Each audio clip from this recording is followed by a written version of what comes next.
네, 오늘은 웨스트민스터 신앙고백서 제 23장 공부가 되겠습니다.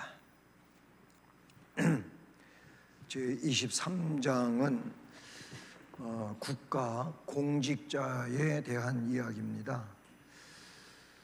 교회가 국가 공직자에 대한 이야기는 왜 해야 되나 그런 좀 의혹을 우리 교인들이 가질 수 있는데, 교회와 나라 이 두 가지 큰 틀이 다 하나님께서 그렇게 이루셨다고 우리 기독교인들은 믿는 겁니다. 우선 여기 웨스트민스터 영국에 있는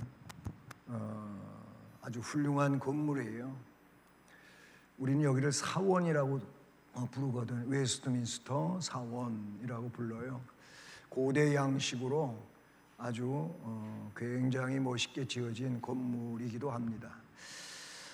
자, 우선 이 웨스트민스터 신앙 고백서가 언제 어떻게 만들어졌는지를 알면 이런 국가 공직자에 대한 이야기에 대해서도 이해가 되리라고 생각합니다. 이 웨스트민스터 신앙 고백서는 1643년, 이것도 좀 PPT로 제가 만들었으면 좋았을 건데 여기까지는 제가 만들지를 못했습니다. 1643년 바로 영국 웨스트민스터 대성당에 신학자들이 모입니다. 그 당시에 신학자들이 총회로 모여요. 신학총회라고도 볼 수가 있겠죠. 근데 이때는 그 스코틀랜드, 잉글랜드, 아일랜드 이 3개국이 목사님들, 이 신학자들이 모이게 됩니다. 그래서 우리들의 동일한 신앙 고백서를 만들자. 스코틀랜드, 아일랜드, 잉글랜드, 그쪽에 이 동유럽도 좀 북쪽으로죠. 모여서 신학적 회의를 하게 되는데, 물론 성경을 근간으로 해서 그 고백서를 만들게 된다, 그런 얘기죠. 그 회의는 몇 번이나 모였나? 놀라지 마십시오. 1163회를 모여요. 그러니까 1163번이나 이 회의를 모인다, 그 말이에요. 1년은 며칠이에요? 365일인데 1165회라고 한다면은 생각해 보세요. 이게 몇 년이 갔겠나? 그렇게 많은 성경 66권을 기반으로 해가지고 많은 회의를 해서 웨스트민스터 신앙고백서 제1장에서부터 33장까지 만드는 거예요. 거기에 참여한 이 신학자들의 숫자는 98명, 스코틀랜드 교회 총회 대표가 11명, 그래서 100여 명이 넘는 이런 신학자들이 1163회에 걸쳐서 모인다, 그 말입니다. 그래서 이 신앙 고백서가 1647년 에딘버러에서 모인 영국교회 총회에서 승인이 됩니다. 영국교회 총회에서. 이 신앙 고백서는 웨스트민스터 신앙 고백서만 있는 게 아니고 독일에서 만들어진 하이델베르크의 그런 요리문답도 있고 그런 고백서도 있어요. 있는데 이제 우리 장로교회는 보통 두 가지를 다 이렇게 혼합해서 보기도 하지만, 특별히 이 웨스트민스터 신앙 고백서는 주축으로 하고 있다, 그런 얘기예요. 그리고 이렇게 영국 교회에서 승인이 된 이후 1649년 2년 후에 영국 의회, 그 국회지요, 국회. 영국 의회에서 인준을 받고 1690년에 재확인이 돼요. 그러니까 만든 때로부터 보게 되면 뭐 한 41년 이상 만들어 완성본에서부터 한 41년 이후에 재확인되는 이런 과정까지 거치게 되죠. 그래서 이 신앙 고백은 영국 교회, 스코틀랜드, 그리고 미국 교회 여기에서 이제 주축으로 사용하게 되어지고, 우리나라는 이런 분들이, 이런 나라들의 선교사들이 유입이 되잖아요. 특별히 뭐 스코틀랜드 선교사도 있지만 미국 교회 선교사, 호주 선교사, 이런 선교사들이 오는데 다 이 웨스트민스터 신앙 고백서에 근거한 장로교회 목사님들, 우리가 뭐 장로교회, 또 감리교회, 그리고 뭐 성결교회, 이런 교회들이 우리나라에 들어오잖아요. 그런데 장로교회와 감리교회 선교사님은 손 붙잡고 들어왔다고 하는 그런 얘기도 우리 기독교 백년사 책에 나오기도 하지요. 어쨌든 그래서 장로교회가 있고 감리교회가 있어요. 물론 성결교회도 있지만 한국에는 장로교회와 감리교회가 애초에는 두 주축이었어요. 주축이었는데, 그래서 보면 이 경성, 즉 서울을 빼놓고는 지방은 다 어떻게 되냐면은 여기는 장로교단의 그 선교 지역, 여기는 감리교단의 선교 지역. 그래가지고 어느 지역에 가면 거의 장로교회는 없고 감리교회만 있잖아요. 왜 그래요? 거기에는 장로교회 선교 지역이 있기 때문에 그래요.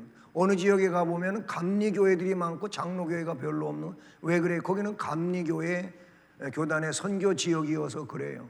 강원도, 춘천, 뭐 원주, 또 이 충청도 대부분의 지역은 감리교회 선교 지역이었어요. 그리고 전라도, 경상도는 장로교회 선교 지역이었거든요. 그래서 감리교회는 없고 장로교회들이 많고, 충청도, 강원도는 장로교회는 적고 감리교회들이 많고, 뭐 이런 양상을 띈 게 바로 그런데 배경을 하고 있는데, 장로교회는 애초부터, 우리 한국교회도 애초부터 웨스트민스터 똑바로 해야 되는데, 이 웨스트민스터 신앙 고백서를 주축으로 해가지고 목사 장립할 때, 장로, 안수집사, 권사 장립할 때에는, 교회 중요한 중직을 세울 때에는 웨스트민스터 신앙 고백서를 근거로 하고 있다는 거예요. 거기에 대한 것들을 서양문으로 채택을 한다. 뭐 다 아시는 일이죠, 그거는요. 이런 그 배경을 가지고 있고, 국회에서 이거를 승인을 했었다, 그런 얘기가 영국 교회에서.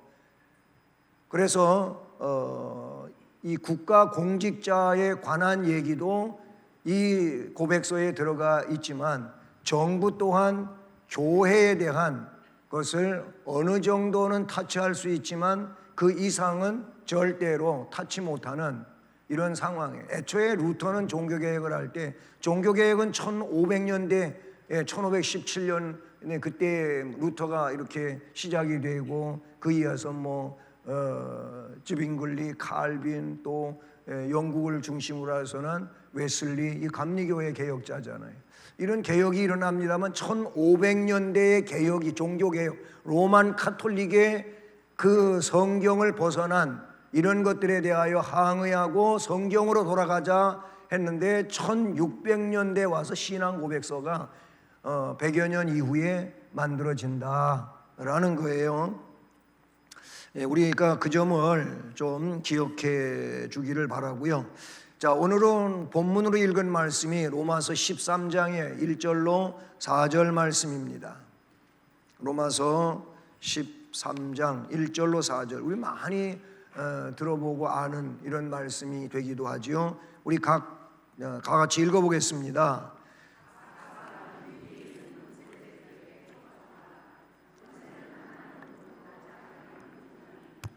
모든 권세는 다 하나님께서 정하신 바라. 그러므로 권세를 거스르는 자는 하나님의 명을 거스름이니, 거스르는 자들은 심판을 자취하니라. 다스리는 자들은 선한 일에 대하여 두려움이 되지 않고 악한 일에 대하여 되나니, 내가 권세를 두려워하지 아니하려느냐. 선을 행하라. 그리하면 그에게 칭찬을 받으리라. 그는 하나님의 사역자가 되어 내게 선을 베푸는 자니라. 그러나 내가 악을 행하거든 두려워하라. 그가 공연히 칼을 가지지 아니하였으니 곧 하나님의 사역자가 되어 악을 행하는 자에게 진노하심을 따라 보응하는 자니라. 아멘. 자, 여기에 보면 각 사람은 위에 있는 권세들에게 복종하라. 로마서에 기록하고 있는 이 말씀 또한 나라의 지도자들을 두고 하는 얘기죠. 나라의 지도자. 근데 이 지도자를 왜 하나님이 세웠다고 바울 사도는 쓰고 있고, 그 왜 세웠느냐라고 할 때 뭐라고 합니까? 그 3절 이하를 보면 다스리는 자들은 선한 일에 대하여 두려움이 되지 않는다. 뭐 선하게 살면 그 다스리는 사람들이 너 구태여 터치할 일이 없다는 거예요. 뭐 잘 아름답게 잘 사는데 뭘 터치하냐 이거예요. 그러나 악한 일을 했다, 잘못했다 이럴 때에는 내가 권세를 두려워하지 아니하려느냐? 선을 행하라. 그래야 칭찬받는다. 악한 일을 한 자, 법에 맞지 않은 일을 한 자는 권세자들이 다룬다 그 말이에요. 법적으로 다룬다 그 말인 거예요. 그렇기 때문에 그런 역할들을 위해서 하나님께서 권세자들, 이런 나라의 일꾼들을 세우신다 라고 말씀하고 있지요. 자, 그래서 첫 번째로 1번 읽어보십니다. 온 세상의 최고의 주요 왕이신 하나님께서는 위정자들을 세우셔서 자기 아래 두시고 자기 자신의 영광과 공공의 유익을 위하여 백성을 다스리게 하셨다. 예, 바로 이 23장을 대전제하고 있는 내용이 바로 이 부분인 거예요. 온 세상의 최고의 주님이시고 왕이신 하나님, 예, 만왕의 왕이시잖아요. 만주의 주가 되시죠. 그 하나님께서는 위정자들을 세우셔서, 정치하는 사람들을 세우셔서 자기 아래에 두셨다는 거예요. 하나님 아래에 두신 거예요. 자기 자신의 영광과 공공의 유익을 위하여 백성을 다스리게 하셨다. 그러니까 이 지도자들도 이거를 알라 이거예요. 이거 영국에서 웨스트민스터 이 대성당에서 만들어졌다 그랬잖아요. 그리고 나중에 국회에 이렇게 인정을 받는 그런 상황까지 가게 되는데, 그러면 영국이라고 하는 이 나라는 뭐예요? 성경과 나라의 법의 틀 안에 있다는 거예요. 그러니까 성경 말씀 안에서 살아야 되고, 나라의 법을 만들고 주도하는 사람들은 성경에 따라서 집행해야 되고, 동시에 백성들은 그들의 지도에 따라야 된다. 왜? 그게 하나님의 뜻이라 그 말인 거예요. 그게 하나님이 원하시는 내용이다 그 말이죠. 자, 그리고 읽어봅니다. 이 목적을 위하여 그들에게 무력을 허용하였으니 이는 선한 자들을 보호하고 격려하는 한편 악을 행하는 자들을 벌하기 위함이다. 예, 이 국가 지도자들에게 하나님께서 뭘 주셨냐면 힘을 주신 거예요. 무력이라고 여기는 우리가 번역을 하고 나타냈는데, 이런 하나님의 공공의 유익을 위하여 그 목적을 위하여 그들에게 무력을 허용하셨다 그 말이에요. 힘을 허락하셨다 그 말이죠. 왜? 이는 선한 자들을 보호하기 위해서, 동시에 한편 악을 행하는 자들을 벌하기 위해서 그렇게 했다는 겁니다. 이 말씀은 베드로전서 2장 13절과 14절에 나오는데, 인간의 모든 제도를 주를 위하여 순종해라. 예, 나라의 어떤 정치가 있잖아요. 이 제도를 주를 위해서 순종하라. 뭐 나라의 법이 이 모양이냐고 하고 따라가지 않는 그런 게 아니고, 주를 위하여 순종하되, 혹은 위에 있는 왕이나 혹은 그가 악행하는 자를 징벌하고 선행한 자를 보상하기 위하여 보낸 총독에게 그렇게 따르라는 겁니다.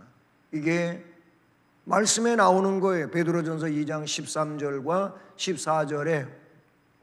자, 두 번째로 그리스도인들이 공직자로 임명될 때에 공직을 맡아 수행하는 것은 적법하다. 그리스도인이면 그러면 공직을 맡아야 되냐 맡지 말아야 되느냐, 그 말에 있어서 답이에요. 공직자로, 그리스도인들이라도 공직자로 임명이 된다면 그 공직을 맡아 수행하는 것은 적법하다. 그 당시 영국에서 그리스도인이 공직에 나가는 것이 맞냐 틀리냐 이런 논란이 있었다 그 말이에요. 그런데 하나님께서 그 일을 위해서 쓰시려고 한다면 하나님의 뜻대로 거기에 따르라는 거지요. 그래서 그리스도인이라 할지라도 공직자가 되어서 공직을 맡아 수행하라. 잠언 8장 15절과 16절에 나로 말미암아 왕들이 치리하며 방백들이 공의를 세우며 나로 말미암아 재상과 존귀한 자 곧 모든 의로운 재판관들이 다스리느니라.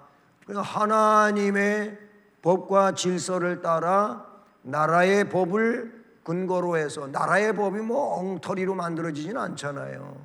그러니까 그런 틀 안에서 그 공직을 수행하라고 말씀하시는 줄로 믿습니다.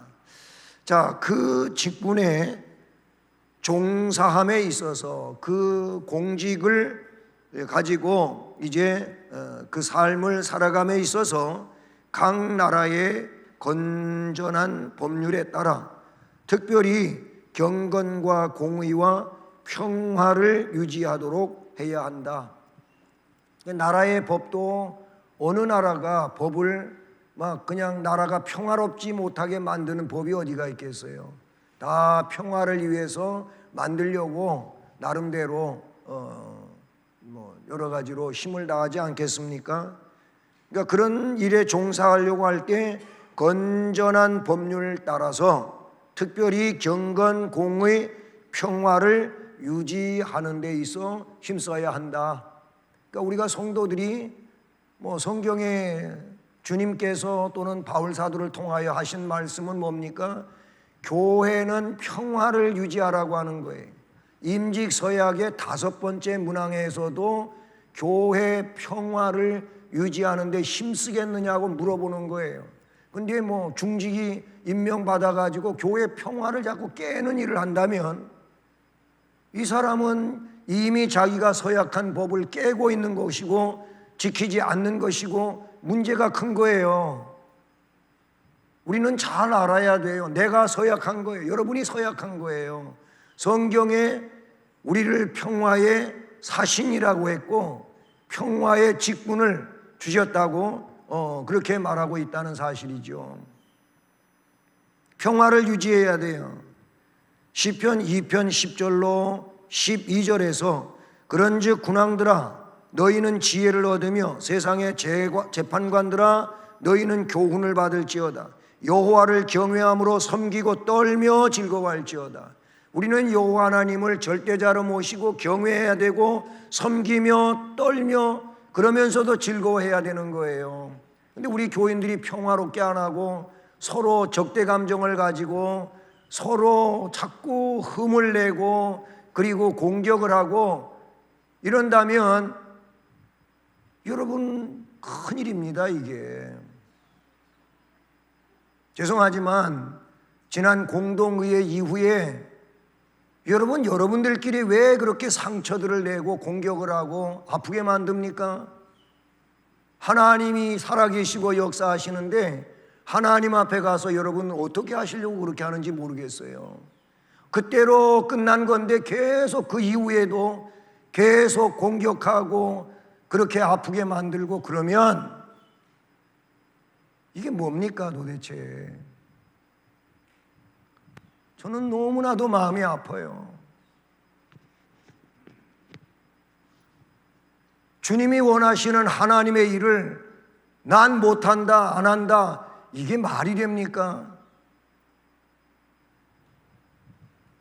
성도의 삶이 아니에요. 도대체 어디에 근거해 가지고 그렇게 하시냐 그런 말이에요. 묻지 마세요. 저는 하나님 앞에 너무 죄송해요. 왜 투표하자고 하고 투표했으면 깨끗이 거기에서 멈춰야지. 투표한 이후에도 권사님 동그라미 했지? 어디서 그런 말을 합니까? 왜 서로 아프게 만드냐 그 말이에요. 여러분은 서로 위로하고 하나로 만들어지라고 제가 그랬잖아요. 전 투표하기를 원하지 않았어요. 왜냐하면 교회 갈라지는 거니까. 하나님의 법이 그게 아니잖아요.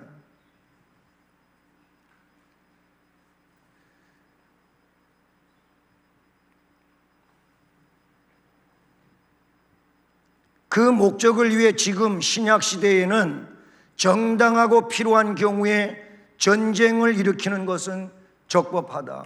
이거는 뭐 교회 전쟁을 말하는 게 아니고 나라의 전쟁 문제를 이야기하는 건데, 기독교 안에서 전쟁을 해야 되냐 말아야 되냐? 기독교는 전쟁을 먼저 일으키지 않습니다. 절대로 기독교는 전쟁을 먼저 일으키지 않아요. 전쟁은 누가 먼저 일으킵니까? 사탄이 하는 거예요. 악한 영이 동원돼 가지고 나라의 지도자들을 충동시켜서 전쟁을 하게 만듭니다.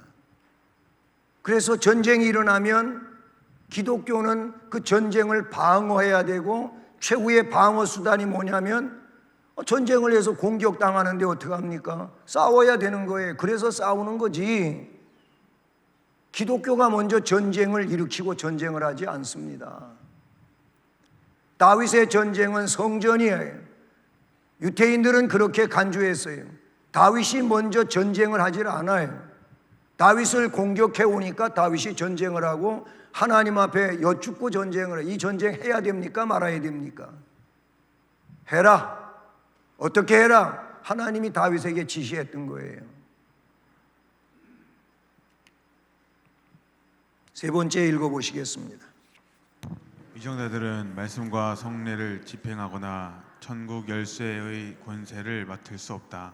네, 위정자들은 말씀과 성례를 집행해서도 안 돼요. 위정자라고 하는 건 정치 지도자들을 말하는 거예요. 이게 실제로 어떤 나라에서 있었던 일이란 말이에요. 자기가 정치 높은 자리에 있다고 자기 마음대로, 이건 성직자가 하는 일이지 그 정치인이 하는 게 아니에요. 위정자들은 말씀과 성례를 집행하거나 천국 열쇠의 권세를 맡을 수 없다. 역대하 26장 18절의 말씀을 보면 여기 우시야 왕이 나와요. 이 왕은 오랜 동안 나라를 통치해서 잘했어요. 우시야 왕 때 나라가 괜찮았어요. 그런데 이상하게 끝에 가가지고 교만해져 가지고 분향하는 일을 자기가 하려고 하는 거예요. 네? 분향하는 일을 자기가 하려고 그렇게 하다가 못하게 만류하니까 어떻게 됐어요? 그래도 고집쓰고 하다가 그냥 그 자리에서 하나님께서 문둥병이 들게 만들었어요. 문둥 환자가 돼가지고 성전에 왕위에 있지도 못하고 쫓겨나가지고 그렇게 살다가 마지막 죽음에 이르는 내용이 역대하 26장 18절에 나와요. 우시야 왕 곁에 서서 그에게 이르되 우시야여, 여호와께 분향하는 일은 왕이 할 바가 아니요 오직 분향하기 위하여 구별함을 받은 아론의 자손 제사장들이 할 바니 성소에서 나가소서. 왕이 범죄하였으니 하나님 여호와께 영광을 얻지 못하리이다. 뭐 말리면 알았다고, 내가 잘못했다고 그래야 되는데 고집쓰고 하다가 이상하게 되고 이상한 죽음을 맞이했다 그 말이에요. 사무엘상 13장 12절과 13절도 사울 왕의 잘못됨에 대한 이야기가 나오고 있다 그런 얘기예요. 천국 열쇠의 권세를 맡을 수 없다는 이 말은 뭡니까? 정치 높은 지도자라고 그가 그런 권세를 받는 게 아니에요. 이거는 로만 카톨릭에서 교황만이 이 열쇠를 가지고 있다고 그렇게 해석해 내려왔다는 말. 로만 카톨릭의 문제가 바로 그런 점이지요. 그게 아니고 성경의 원어를 읽어봐도 문장 자체가 전부 뭡니까? 올바른 신앙 고백이 반석이고 올바른 신앙 고백을 하는 자에게는 천국에 들어갈 수 있는 특혜를 주신다는 주님의 말씀이다, 그 말인 거예요. 자, 또는 그들의 조금이라도 신앙의 문제에 대해서 간섭해서는 안 된다. 국가 공직자가 그래서 안 된다, 그 말이에요. 그러나 자녀를 양육하는 아버지같이 참된 교회를 보호할 의무가 있으며, 그럴 때에는 참된 교회의 어느 한 교파를 다른 교파들보다 우대하지 말고 모든 교역자들이 그 신성한 직책을 완전히 자유롭게 수행하며 폭력이나 위협을 받지 않게 하여야 한다. 결국 뭐예요? 한 나라에 하나님을 믿는 이단이 아닌 이런 교파가 존재할 수 있잖아요. 우리나라에도 여러 개의 교파들이 있잖아요. 같은 기독교임에도 불구하고 교파가 장로교, 감리교, 성결교, 순복음, 이게 또 나사렛 이런 여러 개가 있지 않습니까? 그런데 어느 개다 더 힘을 실어주고 어디에는 그렇지 않게 하고 국가 공직자들은 그렇게 하면 안 된다라는 이야기를 하고 있는 겁니다. 그리고 그리스도께서 자기의 교회 안에 일정한 치리 제도와 권징법을 제정하셨으므로, 교회 안에 치리 제도가 있고 권징법이 있잖아요. 그걸 제정하셨으므로 어떤 참된 교회든지 자발적인 교회 회원들이 그들의 신앙 고백과 신념에 따라 교회 규율을 시행할 때 국가의 법률이 간섭하거나 또는 방해해서는 안 된다. 그러니까 국가가 교회를 함부로 하면 안 된다, 그런 얘기예요. 우리나라도 과거 이 군사 정권 때라든지 이때에 교회를 탄압하는 그런 일들이 없지 않아 있었지 않습니까? 그때 교회가 나름대로 결국 들고 일어나서 국가를 상대로 항의했던 이런 일들이 있어요. 그건 국가가 교회에 할 일이 아니라 그런 얘기죠. 국가는 국가의 일을 해야 되고 교회는 교회 일을 해야 되고 교회가 국가를 위해 기도해야 되고 국가는 교회를 보호해 줘야 된다, 그 말이에요. 이런 얘기가 지금 설명된 내용이라고 볼 수가 있어요. 정부의 위정자들의 임무는 국민의 인격과 명예를 보호해 주되 어떤 사람도 경건이나 불경건을 구실로 해서 어느 누구 다른 사람에게 모욕적인 언동이나 폭력이나 학대나 명예훼손을 행하지 아니하도록 해야 하고, 또한 명령을 발하여 모든 종교적인 교회의 집회들이 회방이나 소동이 없이 개최될 수 있도록 적당한 보호 조치를 할 의무가 있다. 우리가 예배를 드릴 때에 예배를 방해하는 세력이 들어오면 이게 경찰에 신고를 하면 그 세력은 경찰이 와서 보호하게 되어 있어요. 교회를 해치는 세력이 들어와서 그렇게 할 때에는 경찰에 신고를 하면 이 집회가 유지되도록 경찰들이 이 집회를 보호하고 막는 이런 일이 있다, 그런 얘기예요. 싸움판이 난 교회들, 그래서 그런 신고를 하게 되고 신고해서 경찰이 오고 이런 교회들이 없지 않아 있어요. 너무 이게 부끄러운 일이지만 교회가 서로 싸움판이 돼가지고 싸우다가 이런 경우를 만나는 일도 없지 않아 한국 교회 안에 있다, 그런 얘기인 거예요. 네 번째 읽어보시겠습니다. 위정자들을 위하여 기도하고 그들의 인격을 존중해주며 조세와 그 밖의 공과금을 바치고 그들의 적법한 명령에 복종하고 양심을 위하여 그들의 권한에 복종하는 것은 백성들의 의무다. 네, 위정자들을 위하여 교회는 기도해야 됩니다. 예, 뭐 우리 교회가 볼 때 맞지 뭐 사상에 안 맞고 뭐가 안 맞고 내 마음에 안 들고, 그래서 그 위정자를 위해서 뭐 예를 들어 대통령이라든지 어떤 장관이라든지 그분들을 위하여 기도하지 않는 것은 교인이 잘못하는 거예요. 예, 선한 지도자라 할지라도 기도해야 되고, 그렇지 못한 지도자라도 하나님 앞에 위탁하는 기도를 해야 돼요. 우리 성도들은 이 성도들이 해야 돼요. 위정자들을 위하여 기도하고 그들의 인격을 존중해 줘야 되고, 조세와 그 밖에 공과금을 바치라. 이건 우리 주님이 뭐라 그랬어요? 가이사의 것은 가이사에게, 하나님의 것은 하나님에게 바쳐라.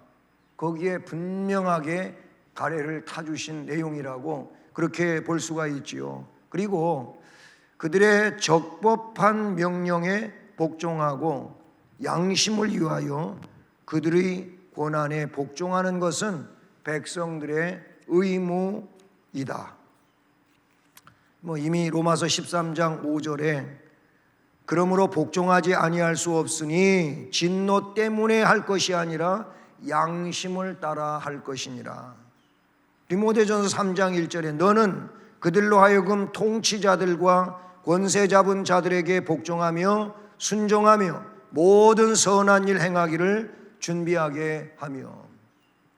우리가 해야 할 일은 그거예요. 또 신앙생활을 하지 않거나 신봉하는 종교가 다르다고 해서 그 위정자의 정당하고 적법한 권위를 인정치 않거나 순종하지 않아도 되는 것은 아니다. 신앙이 다르다고 해갖고 그 지도자가 나와 신앙이 다르다고 해서 그거에 따라서 나는 저 사람하고 나하고는 상관이 없다, 이래서도 안 된다, 그 말인 거예요. 왜? 하나님께서 앞에 로마서의 말씀을 보면 정치하는 사람들을 내신다는 거예요. 우리가 투표해서 뽑는다 할지라도 하나님께서 세우신다고 성경은 말하고 있는 거예요. 그러니까 하나님께서 하신 일을 우리가 부정해버리면 결국 하나님의 뜻에 도전하는 이런 일이 된다라는 말씀이죠. 그래서 베드로전서 2장 13절과 16절도 거기에 따라 이미 앞에서 살펴본 말씀인데 그렇게 말씀하고 있다는 사실이죠. 교회의 직분을 맡은 사람들이라고 해서 예외가 될 수는 없다. 우리 교회 직분자들도 똑같이 그렇게 해야 된다라는 것이죠. 하물며 읽어봅니다. 위정자들이 통치권을 행사하는 때에 교황이 그들에 대하여 또는 그들의 백성에 대하여 어떤 권한이나 사법권을 가지는 것이 아니며 만일 교황이 그들을 이단으로 정죄하거나 또는 다른 구실로 그들의 통치권이나 생명을 빼앗을 권한은 전혀 없다. 네. 자, 그러니 위정자들이 통치권을 행사하는 때에 교황이 그들에 대하여 또는 그들의 백성에 대하여 어떤 권한이나 사법권을 가지는 것이 아니라는 거죠. 만일 교황의 문제가 종교 개혁이 끝나고 100년이 넘었는데도 이 웨스트민스터 신앙 고백서가 만들어지는 그때까지도 교황의 세력이 하늘 같은 거예요. 그런 틀에서 이게 지금 만들어졌다 그 말이에요. 만일 교황이 그들을 이단으로 정죄하거나 또 다른 구실로 그들의 통치권이나 생명을 빼앗을 권한은 전혀 없다. 예를 들어서 루터 같은 경우에는 목숨을 내걸고 교황을 상대로 종교 개혁을 단행했던 거예요. 로만 카톨릭을 상대로 해가지고 그렇게 했어요. 왜? 자기가 아무리 신부로서 성경을 봐도 성경대로 안 하는 게 너무 많은 거예요. 뭐 면죄권 있잖아요. 면죄부. 어떤 요만한 종이 딱지, 종이 쪽지를 돈 주고 사면 자기 죄가 속해지냐 이거예요. 아니잖아요. 우리가 생각할 때 그게 맞습니까? 전혀 아니잖아요. 그런데 그렇게 하고 있었어요. 그래서 95개 조항 반박문에 보게 되면 면죄부에 대한 얘기가 절반이 넘어가는 거예요. 거기에 보면 뭐 성물 숭배, 성화 숭배 이런 것도 그 안에 들어가 있지만 면죄부 얘기가 절반을 넘어가게 그렇게 되어 있어요. 여러분, 어떤 표를 산다고 죄가 사해지는 게 아니고 회개해야 되는 거예요. 회개해야 돼. 진실로 회개해야 돼요. 그게 사죄를 받는 길이에요. 예수를 믿고 죄를 회개해야 된다 그 말이에요. 교황이 주권을 가지고 어떤 권세를 가지고 있다가 교황이 그렇게 저렇게 아무렇게나 할 수 있는 일이 아니다. 웨스트민스터 신앙고백서에서는 이 내용을 분명히 하고 있다는 사실이죠. 데살로니가후서 2장 4절에 그는 대적하는 자라 신이라고 불리는 모든 것과 숭배함을 받는 것에 대항하여 그 위에 자기를 높이고 하나님의 성전에 앉아 자기를 하나님이라고 내세우는 이런 엄청난 일까지도 성경은 지적하고 말하고 있다는 사실이죠. 계시록 13장의 말씀도 그와 유사한 말씀이라고 볼 수 있습니다. 자, 그래서 웨스트민스터 신앙고백서 제23장에서는 국가 공직자와 교회에 대하여 이야기하고 있다는 거예요. 그러므로 우리 성도들이 신앙생활을 해 나가는 데 있어서 교회와 나라와 교회, 신앙인과 국가 정치인들 이 관계에 대해서 올바로 우리가 알고 있어야 되고 그리고 그 안에서 기독교적 생활을 살아가야 된다고 하는 것을 바르게 이해해야 될 줄로 믿습니다. 기도하겠습니다.